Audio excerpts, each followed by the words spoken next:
Hello and welcome to Viraj IAS academy. कैसे हैं आप लोग? आई होप सब बहुत अच्छे होंगे। आज का editorial 27 April the Hindu. Headline है Rajasthan initiative setup a gig workers welfare board herald good tidings. तो राजस्थान में एक इनिशिएटिव लिया जा रहा है to set up a gig workers welfare board. Gig worker का मतलब क्या होता है? What is the meaning of gig worker? Gig worker वो लोग होते हैं जो कॉन्ट्रैक्ट बेसिस पे काम करते हैं। Those who are working on contract basis, जो फ्रीलांसर्स हैं,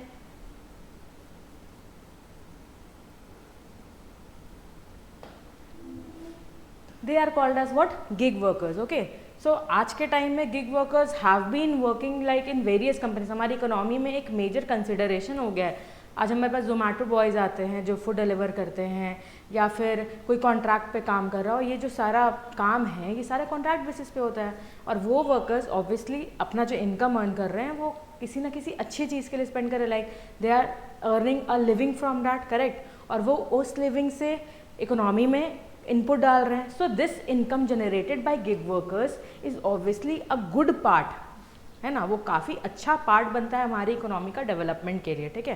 सो we can not ignore those gig workers. Okay, so Rajasthan initiative setup a gig workers welfare board herald good tidings. तो इनके लिए एक वेलफेयर बोर्ड सेटअप हो रहा है। अभी क्यों हो रहा है, कैसे हो रहा है, ये आगे की न्यूज़ में देखेंगे। ओके, हेरल्ड्स गुड टाइडिंग का मतलब क्या होता है? इट्स गोइंग टू ब्रिंग, ये एक गुड न्यूज़ लेकर आने वाला। Tidings was a good word, या बोल सकते हैं एक न्यूज़ के लिए एक वर्ड होता है। ओके, टाइडिंग्स का मतलब न्यूज़, गोइंग टू बी कम, ठीक है, एक इंफॉर्मेशन है, ठीक है, गुड टाइडिंग्स। तो आइए आगे देखते हैं। सबसे पहले वर्ड डिस्कस कर लेते हैं। First word is myriad. Myriad means large in number or countless. Something which is myriad means something which is very large in number, जो बहुत ज़्यादा in number हो, जो countless हो, ठीक है। Synonyms हो जाता है plenty, lot, zillions, ठीक है, large in number. Okay, the fish in this pond are in myriads, मतलब बहुत ज़्यादा इन नंबर है, बहुत ज़्यादा है, ठीक है। या the myriads gig workers working in India are good contributor to our Indian economy, ठीक है। सेम myriads मतलब बहुत ज़्यादा, काउंटलेस, लार्ज इन नंबर्स। तो इसका एंटोनिम क्या हो जाएगा? कोई चीज़ जो लिमिटेड है, हैंडफुल मतलब छोटा, बहुत कम क्वांटिटी में, ट्रेस, ठीक है, ये सारे क्या हो जाते हैं इसके एंटोनिम। तो myriad का मतलब क्या हो गया? लार्ज इन नंबर, बहुत ज़्यादा इन क्वांटिटी, या फिर काउंटलेस जैसे आप बोल सकते हैं, ठीक है। फिर सेकेंड वर्ड आता है पॉसिटी। What is the meaning of पॉसिटी? पॉसिटी, पॉसिटी means falling short of something, मतलब किसी चीज़ की कमी हो जाना, ठीक है, कम में होना, लाइक डेफिशिएंसी होना, लैक हो जाना, स्कार्सिटी होना। स्कार्सिटी पढ़े? द पॉसिटी ऑफ रिसोर्सेज या the paucity of coal is going to bring problem for developing countries, ठीक है। या फिर the paucity of non renewable sources will bring lot of problem for our developing countries. तो paucity का मतलब क्या हो जाता है? लैक, या फिर स्कार्सिटी होना, या डेफिशिएंसी होना, दर्द, डेथ, सारी चीज़ का मतलब क्या होता है? फॉलिंग शॉर्ट ऑफ समथिंग, किसी चीज़ की कमी होना। तो इसका एंटोनिम्स ऑब्वियसली क्या हो? किसी चीज़ की कमी मतलब उसका अपोजिट क्या? सरप्लस होना, ज़्यादा मात्रा में होना, अबंडेंस में होना। Okay, so surplus, abundance, excess of something, या तो स्कार्स होगा, कम होगा, या फिर एक्सेस में होगा, ठीक है। Next word is Herald. अभी हमने पढ़ा था हेराल्ड। हेराल्ड का मतलब होता है कोई चीज़ जो अच्छी न्यूज़ लेके आने वाली हो, ठीक है। Like suppose the first rain of summers bring, या the first rain of monsoon heralds beginning of a new season. The first rains heralds beginning of a new season, मतलब indicates in advance that something is going to happen. कुछ अच्छा होने वाला है या कुछ बुरा होने वाला है, कैसा भी ये इंडिकेट करता है कि एडवांस में हमें बता देता है कि कुछ होने वाला है, ठीक है। For example like the chirping of birds in the evening heralds what? The day ends. Okay, heralds the day ending. Okay, Herald मतलब इंडिकेट करना कि कुछ खत्म होने वाला है पहले। सिनोनिम में जैसे आ जाएगा प्रेडिक्ट करना, पहले से फोरसी कर लेना, कुछ एडवांस में पता चल जाए मुझे, अगर कुछ इंडिकेशन मिल जाए कि ये चीज़ शायद आगे होने वाली है। So synonyms can predict, foresee. Antonym क्या हो जाएगा? हाइड करना, या तो आप पहले से इंडिकेट करो, या फिर विथहोल्ड करना, to hide something, to withhold something, it all goes for herald. Okay, next word is fledgling. ठीक है। फ्लेजिंग जनरल फ्लेज कर जो बर्ड्स नए नए निकल कर आते हैं, ठीक है, उन्हें हम फ्लेजिंग बर्ड्स बोलते हैं, ठीक है। तो फ्लेजिंग का मतलब ही क्या हो जाता है, कोई ऐसा नया इंसान जो अभी किसी नए काम में आया है, यहाँ पे उसी कॉन्टेक्स्ट में यूज़ हो रहा है, या फिर इनएक्सपीरियंस है, जिसे एक्सपीरियंस नहीं हो, जो अनुभवपूर्ण नहीं हो किसी काम के लिए, who is not at all, अभी बहुत एक्सपीरियंस नहीं है, he is very new in this field, so that is the word meaning of fledging, ठीक है। लाइक फॉर एग्जाम्पल अगर इसको यूज़ करना चाहे, the fledging dramatist is getting good scores in the competition, तो the new dramatist या the inexperienced dramatist, बात समझ में आया, ठीक है। तो फ्लेजिंग का मतलब कोई जो नया हो इस काम में, okay. He is a fledging singer, मतलब he is a new singer, he is an inexperience singer but he is working hard, बात समझ में। तो सिनोनिम से रुकी को भी यही बोलते हैं, लर्नर। ऑब्वियसली जो नया इनएक्सपीरियंस लोग होते हैं वो लर्नर होते हैं, वो सीख रहे होते हैं, ठीक है। न्यू कमर भी बोल सकते हैं, ठीक है। बट कोई जो बहुत एक्सपीरियंस हो जाएगा उसके लिए क्या हो जाएगा, उसको नो भी हो, जैसे इसके लिए हम न्यू भी बोलते हैं, मतलब ये नया है, ठीक है, नया नया, ओके। या फिर नो भी, जिसे आता है सब कुछ, या फिर वो स्पेशलिस्ट है, प्रोफेशनल है। एक इंसान प्रोफेशनल कब हो जाता है, जब वो काफ़ी दिन से कोई काम कर रहा हो और काफ़ी एक्सपीरियंस गेन कर चुका हो, तब वो प्रोफेशनल हो जाता है, वो स्पेशलिस्ट हो जाता है। क्लियर है, ठीक है। नेक्स्ट वर्ड है beset. Beset again means affecting something in an unpleasant way, ठीक है। किसी चीज़ को, कोई चीज़ आपको अफेक्ट कर रही हो लेकिन वो अच्छा प्लीजेंट वे में नहीं कर रही हो। Like the big buildings in the city are besetted by slum areas in the surrounding, तो क्या ऑब्वियस है, वो कवर किससे हो रही है, एक अनप्लीजेंट स्लम एरिया से, तो जो बिल्डिंग का खूबसूरती है वो अच्छे से दिख नहीं पा रहा है, so that is what means बिसेट। बिसेट means trouble something, affecting something, जो भी बुरा इफेक्ट आ रहा है उसके ऊपर। फिर आप इसे हैरेस भी कह सकते हैं, ठीक है। एंटोनिम हो सकता है प्लीज, रिलीव, हेल्प, ठीक है। प्लीज करना मतलब यहाँ पे प्लीज मतलब रिक्वेस्ट नहीं, प्लीज करना मतलब किसी को खुश करना, okay. Next word is humane. Next word is human. Human से आता है ह्यूमेन, ओके, इंसान से इंसानियत जैसे हम कहते हैं, ठीक है। तो इसे आप याद कर सकते हैं, शोइंग सिंपैथी टुवर्ड्स समथिंग और समवन, ठीक है। When you are showing sympathy, आप सद्भावना दिखा रहे हैं किसी की तरह, you are very compassionate towards someone, that is what is meant by humane. जब आप कंसिडरेट होते हैं, लोगों को आप समझ रहे हैं, किसी का दुख दर्द आप सुन रहे हैं, समझ रहे हैं, हेल्प, सद्भावना जता रहे हैं सामने से, that is meant by humane. Synonym हो जाता है सिंपैथेटिक होना, किसी की तरफ सद्भावना दिखाना, उसके दर्द तकलीफ को समझना, ठीक है। या फिर कंसिडरेट होना, ओके। या तो आप कंसिडरेट होते हैं, या अपोजिट में क्या, you will be very cruel और inhuman, you will be cruel और इनह्यूमेन, बात समझ में। The human nature is dying day by day, मतलब the sympathy showing nature of people is going down day by day, है ना। लोग आजकल सेल्फिश होते जा रहे हैं, इसके अंदर बहुत ज़्यादा सद्भावना नहीं बची है, ठीक है। So we should inculcate human behaviour towards poor and needy, तो मतलब हम लोग को उन लोगों की तरफ थोड़ा सद्भावना दिखानी चाहिए, थोड़ा सिंपैथी शो करना चाहिए, अंडरस्टूड। तो ह्यूमन का मतलब क्या हो गया, शोइंग सिंपैथी टूवर्ड्स समवन और समथिंग, दया दिखाना, ओके। Then apparent. अपैरेंट का मतलब हो जाता है क्लियरली विजिबल, मतलब it is apparently visible, okay. The stars are apparently visible, मतलब एकदम क्लियरली विजिबल है, ठीक है। His apparent behaviour shows he is not in good mood, मतलब जो दिख रहा है, इसका जो मूड, अभी बिहेवियर जो दिख रहा है, इसका पता चल रहा है कि इसका मूड अच्छा नहीं है, okay. So that means visible, evident या ऑब्वियस, ओके।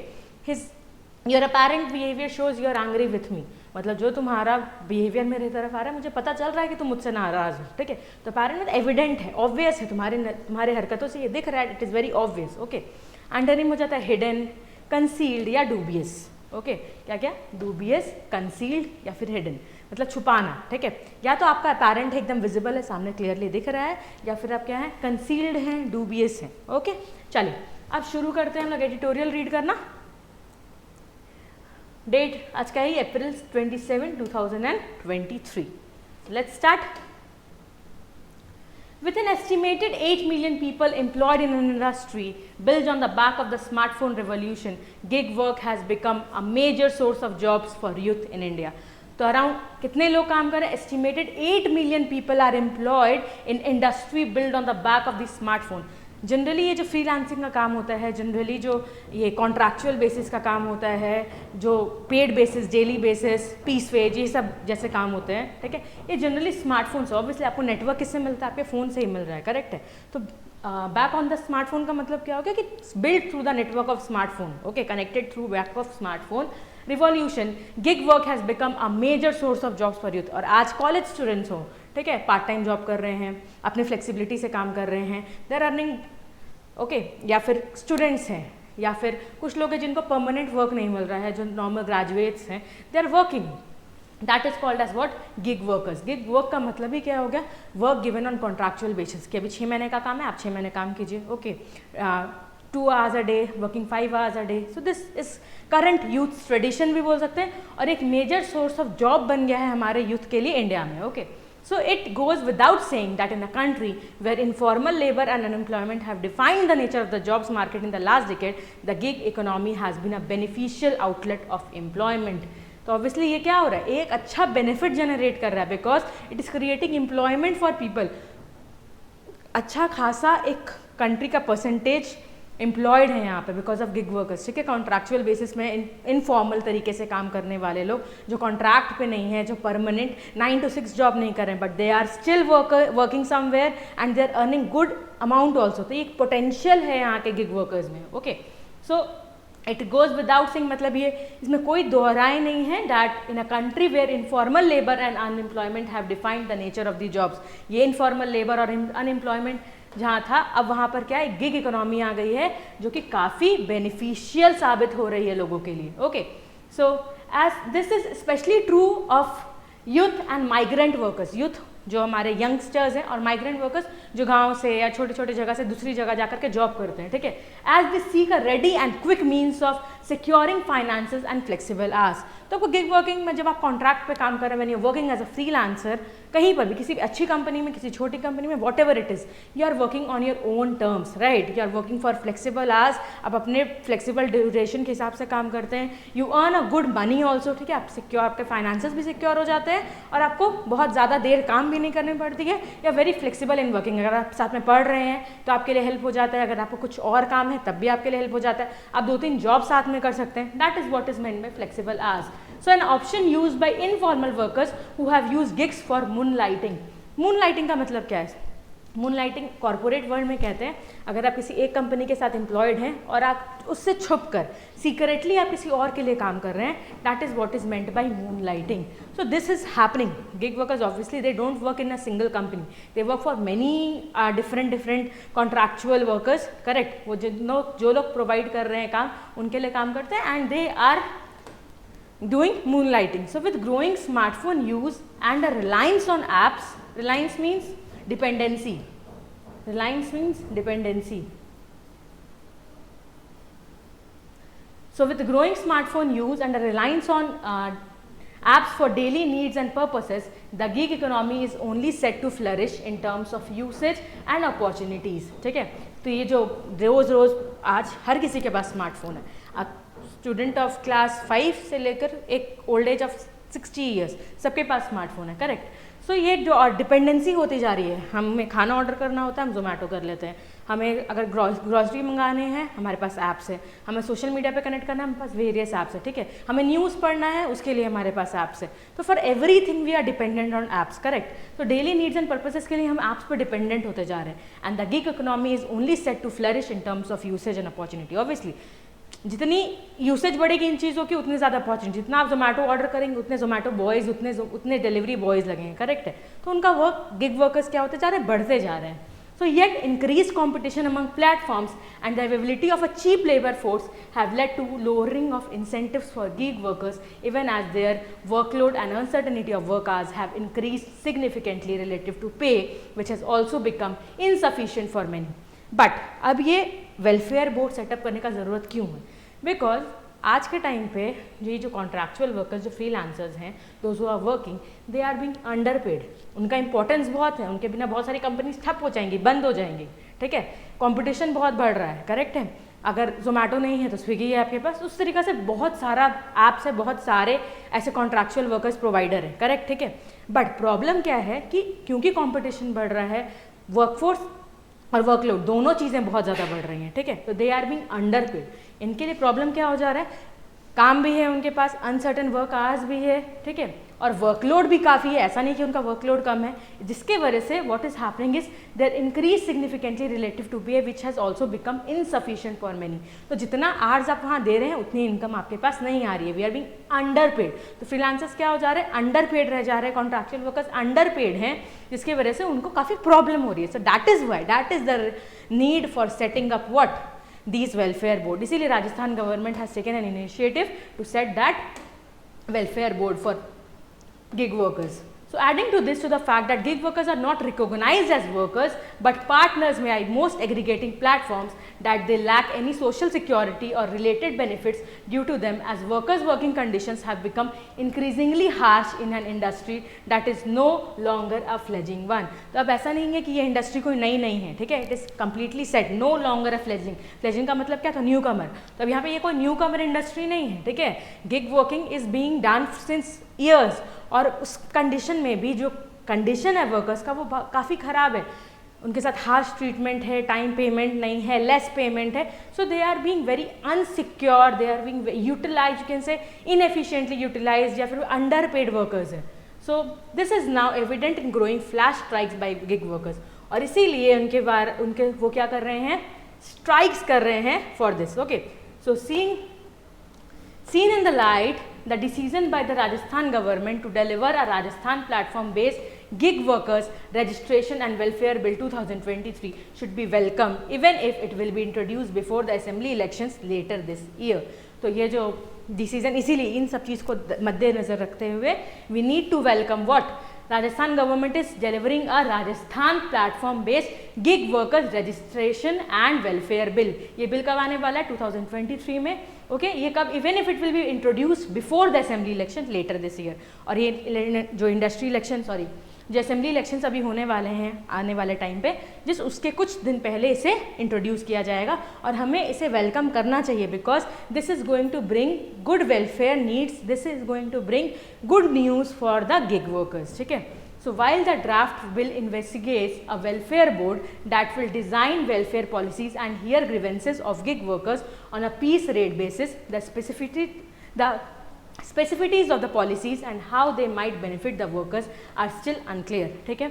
लेकिन ये बिल जो है, ये जो ड्राफ्ट हुआ है, इसमें ऐसा कहा गया है कि ये इनके ग्रीवेंसेस सुनेंगे, मतलब उनका प्रॉब्लम सुनेंगे, उनके दुख दर्द को समझेंगे, बट अभी भी ये अनक्लियर है कि how they are going to work for the welfare of those gig workers. मतलब वो जो फ्रीलांसर्स या जो कॉन्ट्रैक्चुअल वर्कर्स हैं, उनके हित में ये बिल कैसे काम करेगा, ये स्टिल अनक्लियर है। बट हाँ, ये ज़रूर स्टेट कर दिया गया है that their grievances will be heard through this bill. इस बिल के आने के बाद their grievances will be heard, okay. The board is expected to work towards a social welfare corpus which will be financed by a cess on the digital transactions made by consumers on the platforms that utilize the gig worker labor. तो ये जो board क्या करेगा, ठीक है, ये social welfare करेगा, ठीक है, विच विल बी ये फाइनेंस कौन करेगा, इसका एक्सपेंडिचर कैसे निकलेगा, ये डिजिटल ट्रांजैक्शंस जो भी कंज्यूमर्स करेंगे, जो भी उस एप्लीकेशन को यूज़ करेगा, they will be paying a nominal cess for using those gig workers, okay. उनको यूज़ करने का या उनसे काम करवाने के लिए दे नीड टू पे सम नॉमिनल चार्जेस, और उसी फाइनेंस से ये वाला काम होगा, okay. So this scheme is not unfamiliar. Platform workers in the transport sector in Thailand and Malaysia, for instance, benefit from health and accident insurance as well as social security that is financed by a deduction of 2% every ride. तो ये कोई नया चीज़ नहीं है, ठीक है। This is being done in Thailand and Malaysia. वहाँ पर क्या होता है, अगर आपका सपोज यू आर बुकिंग ओला और राइड, जैसे अगर आप थाईलैंड और मलेशिया में यूज़ करते हैं, तो आप जो कस्टमर यूज़ करेगा उसे 2% अमाउंट पे करना पड़ता है, यस टू पे 2% एवरी राइड। और वो 2% किसके लिए जाता है, हेल्थ और एक्सीडेंट इंश्योरेंस के लिए जाता है, या फिर सोशल सिक्योरिटी के तहत जाता है, किसके लिए, वो राइडर्स के लिए जो आपके लिए उस कैब का ड्राइवर बनकर रहेगा। बात समझ में आई। So recently the union government passed the code on social security, one of 4 labor codes which also allowed for some social security for gig workers, but the scheme only remains on paper without proper implementation.